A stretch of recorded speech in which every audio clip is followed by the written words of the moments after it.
आपण चांगलं त्याला मोठी घेऊन तुम्हाला त्या फिल्म मध्ये येणारच आहेत आणि नक्कीच येतील.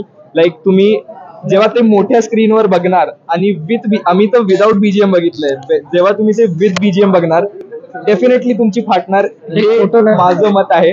Definitely we are both. Set वरती नाही, मज्जा म्हणून केलं आम्ही, म्हणजे नाही का, एक थोडस इंटरेस्ट यावं, बिकॉज आमचं नाईट शूट होतं. So we need something interesting to keep everything alive. तर थोडं अशी गोष्टी झालेत, बट नथिंग पॅरानॉर्मल की असं काहीतरी की एकदमच घाबरावं. बट जो आमचा वाडा होता, one of them, so some of the places were very old. त्यातले काही places are 300 years old, 350 years old. एवढ्या जुन्या काळातलं, म्हणजे जो एक प्युअर फॉर्म आहे ना, जो त्या गोष्टीला हवा होता, त्या फिल्मला हवा होता,